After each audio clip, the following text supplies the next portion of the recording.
আসসালামু আলাইকুম। আজকে আরেকটি হাদিস নিয়ে আসলাম। সেটা হলো আব্দুল্লাহ ইবনে মাসউদ রাদিয়াল্লাহু তাআলা আনহু হতে বর্ণিত। রাসূলুল্লাহ সাল্লাল্লাহু আলাইহি ওয়াসাল্লাম ইরশাদ করেন, যার অন্তরে একটি সরিষা পরিমাণ ঈমান থাকবে সে জাহান্নামে প্রবেশ করবে না। যার অন্তরে একটি সরিষা পরিমাণ ঈমান থাকবে সে জাহান্নামে প্রবেশ করবে না, এবং যার অন্তরে একটি সরিষা পরিমাণ অহংকার থাকবে সে জান্নাতে প্রবেশ করবে না। হাদিসটি রয়েছে সহিহ মুসলিমে। তো এখন কথা হলো, যার অন্তরে একটি পরিমাণ ঈমান থাকবে সে জান্নাতে প্রবেশ করবে, জাহান্নামে প্রবেশ করবে না।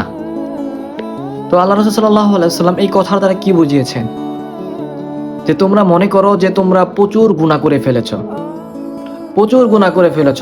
আমরা তো জাহান্নাম ছাড়া আমাদের জান্নাতে যাওয়ার কোনো উপায় নাই, মানে জাহান্নামে যাবই, জান্নাতে যেতে পারবোই না, এরকম কিছু ধারণা করে তোমরা গুনাহ করতেই থাকো। আবার অন্যদিকে বলেছেন, যার অন্তরে একটি সরিষা পরিমাণ অহংকার থাকবে সে জান্নাতে প্রবেশ করতে পারবে না। তো এই কথাটার মানে কি? আমরা অনেকেই দেখতে পারি যে আমরা অনেকের সাথে আমরা আবার জাজ করি, ঠিক আছে, ও তো অনেক অহংকারী, ও তো অনেক এই করে সেই করে, আমি তো এরকম না, আমি তার থেকে অনেক ভালো। এগুলো করে আমরা জাজ করি আমরা নিজেদেরকে, তাই বুঝিয়ে ফেলি যে আমি ওর থেকে অনেক অহংকারী কম।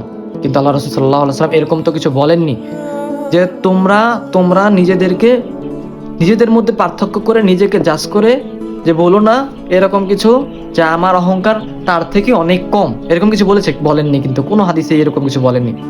তাই আমরা একে অপরের প্রতি এরকম ধারণা না করে গুনাহ ছেড়ে দিব বলে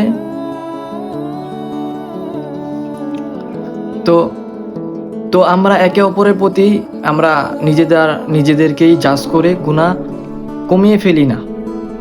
আমরা জানি না, আমাদের অন্তর্যামী তিনি একমাত্রই জানেন, তাই তাওবা করতে পারি, সর্বোপরি তাওবা করতে পারি। ঠিক আছে, এই পর্যন্তই। দেখা হচ্ছে নেক্সট কোনো ভিডিওতে।